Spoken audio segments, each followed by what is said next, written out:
Okay guys, today we're doing a product opening for Cardfight Vanguard, and this time is for Valiant Sanctuary Special Series 06. This is the English version of the Daigo Special Expansion Set V that we covered earlier on in this channel.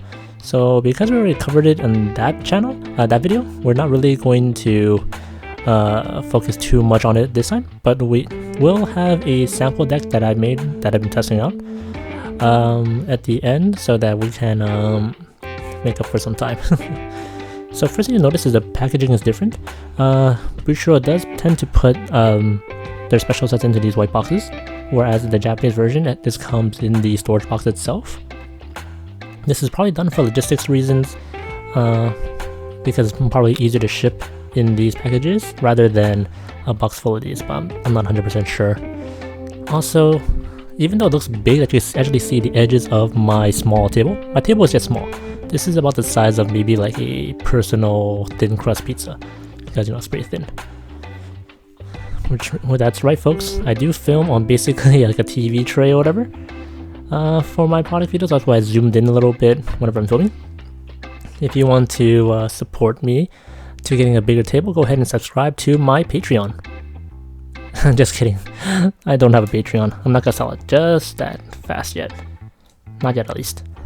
No paywall for my content. 100% free all the time. Oop. Let's go right into it if it lets me actually go in. There we go. So we are in. So you open it from the bottom. It's not like an actual pizza box where you like lift it up. You actually get it from the bottom and you pull out the contents.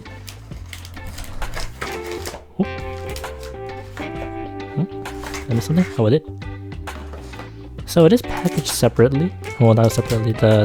This is the deck box. It's more like the traditional deck boxes you get in BCS or BSF.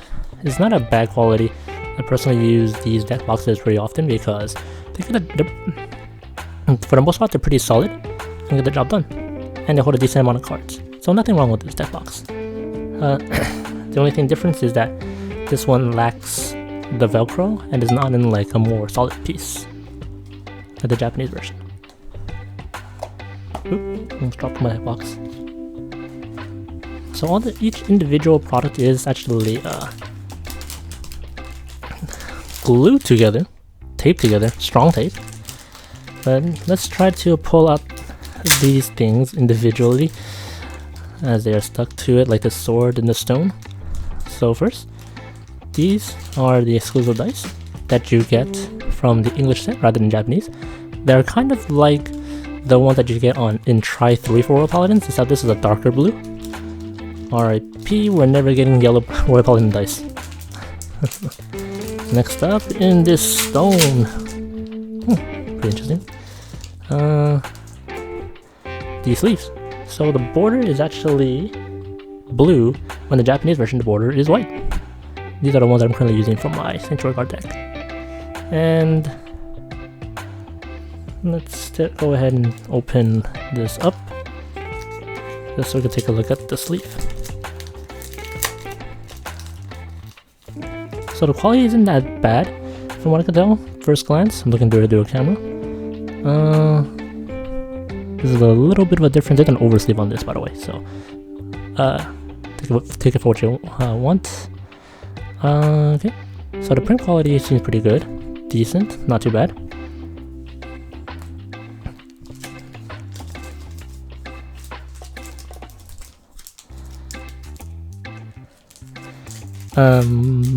Okay, please don't bend. Nice. Okay, got that clean, but we'll go to that afterwards. So this is a storage box. I actually purchased a few more of these sets because I wanted to get all the shiny Sanctuary cards, of course. So already I did open and folded a deck box, a storage box. It's pretty solid. It's the same quality of cardboard as the Japanese version, but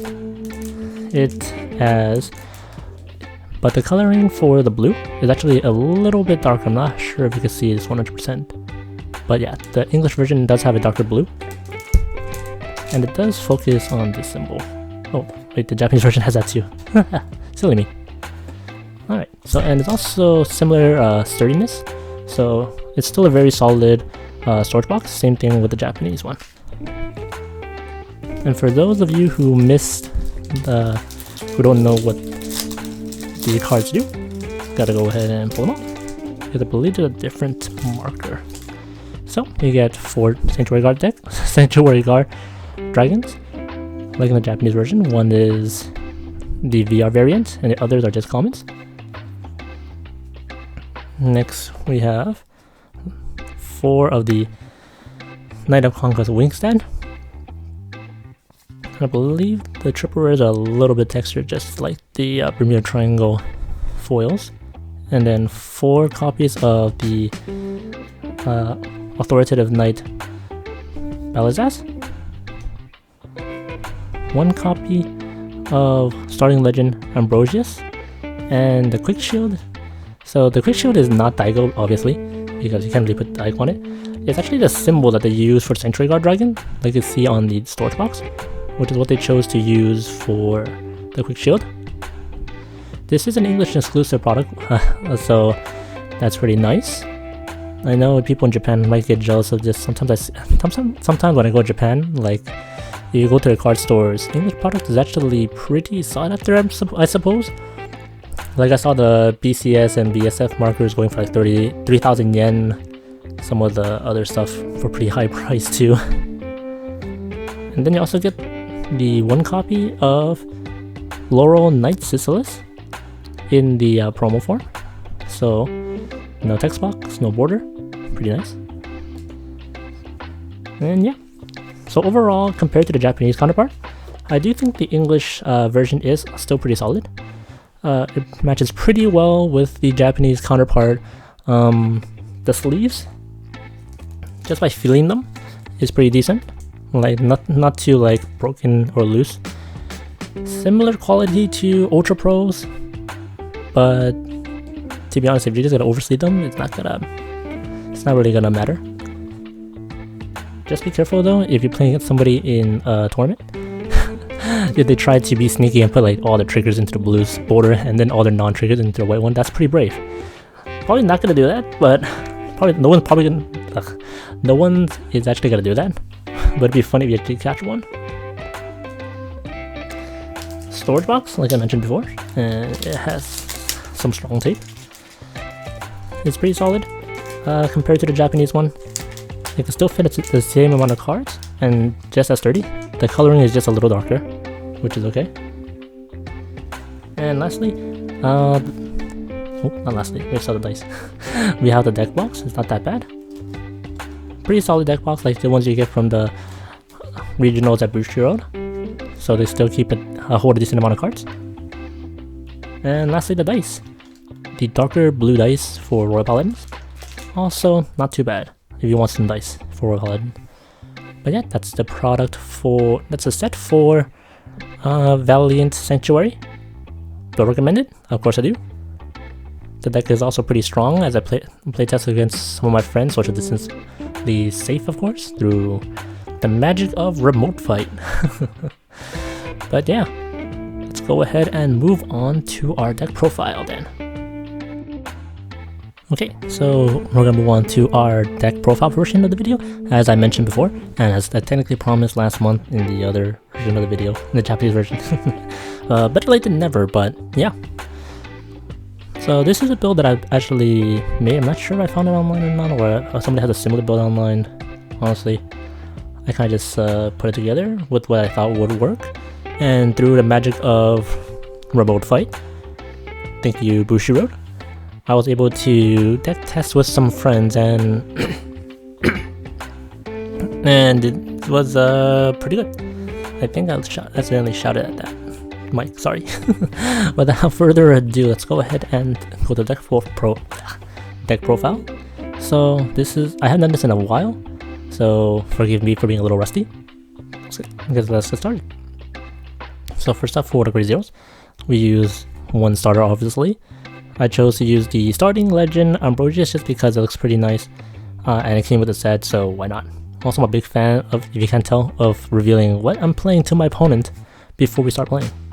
Next, we do use 4 draw triggers. I know some people say online that you should run 16 criticals or 12 criticals, but I believe that when you're playing with Sanctuary Guard, you already apply a lot of pressure.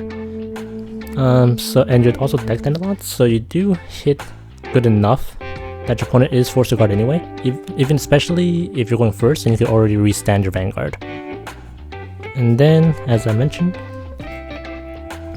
since I run 4 draw triggers, I run 8 criticals. Because I think this is like the standard trigger lineup. Normally, I usually, whenever I'm making a deck, I normally start with this lineup, and then I just adjust it as I go along. And I feel like 8 criticals is pretty good for Sanctuary Guard Dragon. No need for 12 criticals in my opinion, unless you really want to play a little aggro. So if that's your style, then go for it. And next, of course, 4 heal triggers. And it's important to have only 1 SP heal trigger.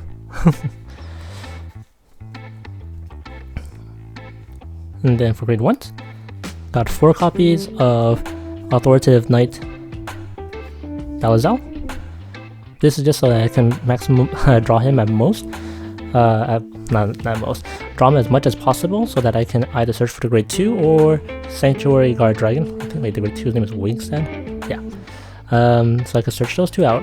And also he is a countercharger for Sanctuary Guard Dragon. For when you have no counterblasts open and your Sanctuary Guard Dragon attacks, then I can use him to countercharge so that I can pull off the resending.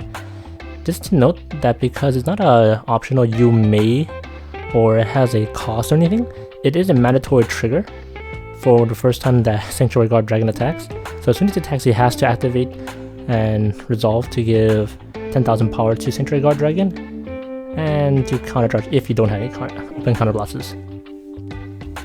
If you unfortunately do, you don't. And since it's a hard once per turn, meaning that only cards you can activate the same ability of the card with the same name as it again, or then so even if you have multiple, you can't just keep pumping up Sanctuary Guard Dragon, unfortunately, or countercharge a bajillion, unfortunately. Okay, moving on. Then we run 4 copies of Sisylius, and once again, it's important to run mixed rarity just to trigger your opponent. But this is also just to be played so that you can search out for Sanctuary Guard Dragon. Also, because he's a 13k attacker, when you have no open counterblasts, he still can be a attacker for the deck if you really need it later on in the game. So yeah, that's why I run 4. As a 13k attacker, well, it becomes 23 after Sanctuary Guard Dragon, as well to search for Sanctuary Guard Dragon. And then I do run the Pongo Akane combo, so I run 4 Pongos. This deck doesn't really need to soul charge. He's primarily there just to make sure, because I can search it out with a Kane, and if he gets a trigger early game, it hurts, but at least he gets a stronger booster. So yeah, 4 Kane, 4 Pongos, not 4 Kanes. And last for grade 1s, I run 3 Marins. So Marins is pretty decent for drawing more cards when you call it. Also, it kind of burns your counterblast a little bit in case you want to countercharge with Balazal for some reason. Not for some reason, because you want to. So it's not too bad. I really want to get off Balazal to countercharge. So for grade 2s, I run 4 Knight of Conquest Wigstand. Obvious choice here because counterblast 1, look at top 7, call it grade 1 to the field, so you get to load up your board a little bit easier. And plus, during your turn, if your Vanguard is Sanctuary Guard Dragon, which it should be, it gains 5,000 power for each rear guard back row grade 1 unit. So with a back row of 3, he becomes a 25k hitter, so it doesn't matter that you reset all your rear guards with Sanctuary Guard Dragon. And if for some reason you're out of counterblasts, then he is a 33k attacker because you probably have an 8k booster behind it. So yeah, a very solid beat stick. Next up, for Laverots. So his main purpose is actually just to call out Wakestad, just so that I can to an open rearguard circle, just to have a constant amount of attackers. He also thins out the deck, and plus, even if I don't have any counter blasts, because of his ability, I can Soul Blast 1 instead, and this deck doesn't use a soul at all. For now, well, that's my variation. That might change in later builds. Next up, I do want 4 Akanes, just to call out the 4 chance to run the 4 Pongos. And if I had the Rider Grade 2 and called out the Pongo, there's a 21k attacking Vanguard for that turn, or it won't. Is it that good? It's okay. I might swap her off or something later on. I'm not 100% sure yet, but for now, for the purpose of filling up your rearguard back row rearguard circles with grade 1s, she serves that purpose pretty well. And then lastly, I run 2 copies of Blaster Blade. This is just to get rid of opponent's interceptors, and if I have them as Vanguard and I decide to call out a board early during my grade 2 turn, then the extra critical does put a lot of pressure onto the opponent, which is always nice in your favor. And last, for grade 3s, I just run 4 copies of Sanctuary Guard Dragon. Oops.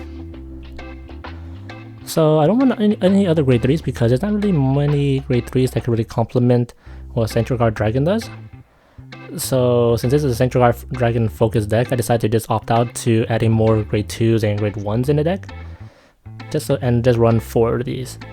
Which is also why I run 4 Sicilises and Balazal, because I want to search him out so I don't get grade locked. And for those who don't know his ability, if your opponent's Vanguard is grade 3 or greater, and you have a grade 1 unit, this unit's original critical becomes 2. Which means that if you put a Force 2 on it, it doesn't change his critical to 3 because both his continuous ability as well as Force 2's ability will change his critical to 2. So that's just changing it to 2 twice, which does nothing. And this up changed it to 2, so I don't get the bonus critical. And then auto, at the end of the battle, it attacked while not boosted. Counter Blast 1, rest 3 back row rear guards, grade 1s, and discard a card, and send this unit, and all of your front row units gain 10,000 power. So he gets to swing again, and also boost it up, so obviously you'll probably run Force 1s, and if you had Balazal, then it's 2 instances of him swinging with at least 23,000 power, and if you have Force 1 marker on him, which you should, it'd be 2 instances of 33,000 power. Now, is this a deck I recommend? Of course I do. This deck has heavy crit pressure on the Vanguard, even starting at grade 2 with Blaster Blade, as well as Sanctuary Guard Dragon. I did a few matchups against it. It did okay against certain decks like Pale Moon, Ezel, Gurgwit, currently at a 50-50 win-loss ratio, which I think is decent considering how strong Gurgwit is.